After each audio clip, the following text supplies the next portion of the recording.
asing tanpa izin atau dikenali mesra sebagai parti merupakan golongan orang yang masuk atau tinggal di sesebuah negara secara haram. Kebanyakan mereka datang menetap di sesebuah negara tanpa mempunyai permit yang sah dan menggunakan lorong tikus sebagai tempat kemasukan mereka ke sesebuah negara yang mereka kendaki. Ikuti wawancara saya mengenai implikasi dasar pengurusan warga asing di Malaysia yang ditulis oleh Intan Suria Hamzah dan Siti Daud. Mendapat daun si anak dara di bawah sarang burung tempua. Salam santun pembuka bicara. Selamat datang untuk semua. Assalamualaikum warahmatullahi wabarakatuh dan salam sejahtera kepada semua. Nama saya Muhammad Reza Fahmi bin Abdul Rahim, merupakan pelajar ijazah sarjana muda Pendidikan Kesusasteraan Melayu dan saya merupakan pelajar semester 2 di Universiti Pendidikan Sultan Idris. Seperti yang dijanjikan oleh saya, tajuk kupasan saya ialah mengenai implikasi dasar pengurusan warga asing di Malaysia. Tak cinta maka tak kenal kalau kita tidak mengetahui biodata penulis terlebih dahulu. Intan Suria Hamzah merupakan seorang pensyarah di Universiti Pendidikan Sultan Idris di dalam pembangunan kemanusiaan dan sains. Manakala Siti Daud pula merupakan seorang pensyarah di Universiti Kebangsaan Malaysia di bawah Pusat Kajian Sejarah, Politik dan Hal Ehwal Antarabangsa. Tidak asing lagi, mereka banyak menulis artikel-artikel yang bermanfaat tentang isu semasa yang sedang berlaku di dalam negara.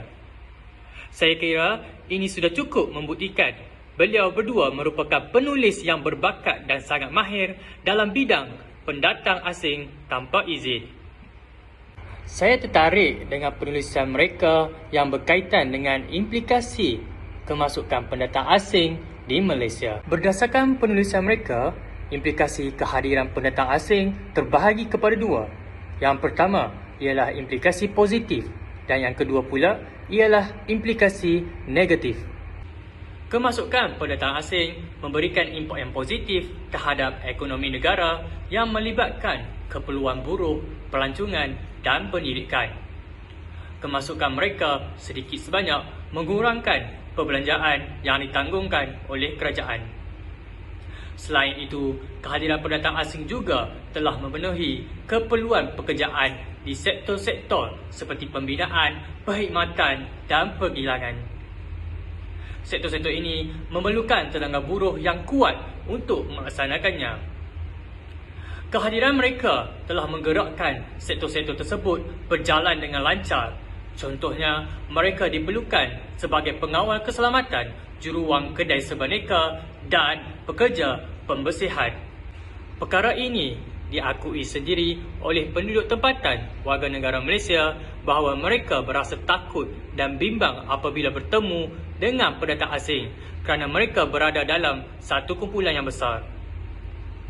Kehadiran pendatang asing juga akan menyebabkan berlakunya kes sosial seperti penjualan dadah, pergaduhan, pecah rumah, bunuh, kerosakan harta benda awam dan banyak lagi. Kes penipuan juga sering dikaitkan dengan kehadiran pendatang asing di mana mereka menjual barangan palsu kepada masyarakat setempat seperti jam tangan dan handphone.